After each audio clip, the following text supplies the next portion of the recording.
Welcome to my YouTube channel. Today in this video we will discuss about the regular expression. इस video में हम discuss करेंगे regular expression की definition और regular expression की properties जो हमारी यूज़ होती हैं फाइनाइट ऑटोमेटा में। तो सबसे पहले देखते हैं कि रेगुलर एक्सप्रेशन की जो हमारी डेफिनेशन है वो क्या कहती है। Regular expression are used for representing certain set of string in an algebraic manner। इसका मीनिंग ये है कि जो हमारा रेगुलर एक्सप्रेशन होता है वो ये रिप्रेजेंट करने के लिए यूज़ होता है कि जो हमारी स्ट्रिंग दी हुई हैं, मतलब स्ट्रिंग के सेट को जो हम अलजेब्रिक मैनर में रिप्रेजेंट करेंगे ना, तो तब हमारा एक एक्सप्रेशन बनेगा। उस एक्सप्रेशन को हम बोलेंगे regular expression. For example Kleene closure of zero. इसका मतलब ये है कि जब भी हमारा कोई क्लीन क्लोज़र होता है किसी भी नंबर का, तो उसका जो उसके स्ट्रिंग की जो लेंथ होती है वो 0 से स्टार्ट होती है क्लीन क्लोज़र में। और अगर पॉजिटिव क्लोज़र होता है तो उस स्ट्रिंग की लेंथ स्टार्ट होती है 1 से। तो यहाँ पर 0 से स्टार्ट होएगी 0 की लेंथ, तो एप्सिलॉन को भी एक्सेप्ट करेगा। उसके जब 0 की लेंथ 1 होगी तो उसकी वैल्यू 0 आएगी। इसी तरह से जो भी हमारी लेंथ होगी उसी तरीके से स्ट्रिंग हमारी बनती जाएंगी। ठीक है, तो ये जो हमारा पूरा एक एक्सप्रेशन बनेगा इसे बोलेंगे हम रेगुलर एक्सप्रेशन। ये तो थी इसकी डेफिनेशन। और अब देखेंगे हम operations used on regular expression, मतलब रेगुलर एक्सप्रेशन पर कौन कौन से ऑपरेशन परफॉर्म हो सकते हैं, या फिर रेगुलर एक्सप्रेशन की जो प्रॉपर्टीज़ है वो क्या क्या हैं। सबसे पहली जो प्रॉपर्टी है वो है यूनियन। यूनियन प्रॉपर्टी क्या कहती है? Union of two regular expression is also a regular expression.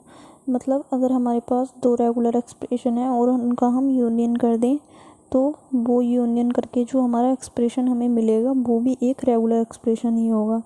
For example, if R1 and R2 are two regular expression then R1 plus R2 is also a regular expression.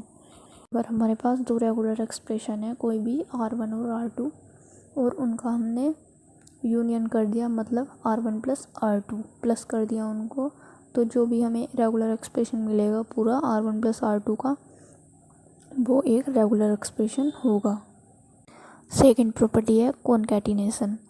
तो जो concatenation होता है, अगर हमारे पास कोई भी दो रेगुलर एक्सप्रेशन है और उनका हम कॉनकैटिनेशन कर दें, तो जो भी हमें कॉनकैटिनेशन करने के बाद एक्सप्रेशन मिलेगा उसको हम बोलेंगे रेगुलर एक्सप्रेशन।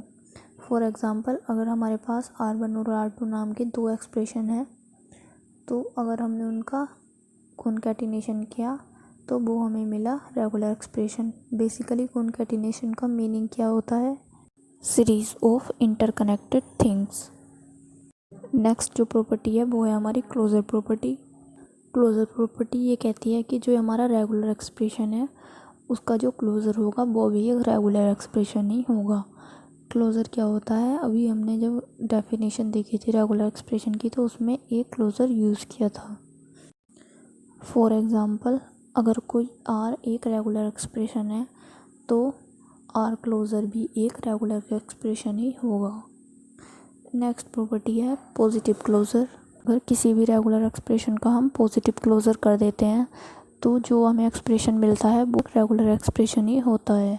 फॉर एग्ज़ाम्पल, अगर R कोई एक रेगुलर एक्सप्रेशन है और उसका हमें पॉजिटिव क्लोजर बनाया है, मतलब R प्लस, तो वो एक रेगुलर एक्सप्रेशन होगा। तो ये थी रेगुलर एक्सप्रेशन की प्रॉपर्टीज़ और definition. Thank you for watching the video. अगर वीडियो अच्छी लगे तो लाइक करना, चैनल को सब्सक्राइब करना और शेयर भी कर देना।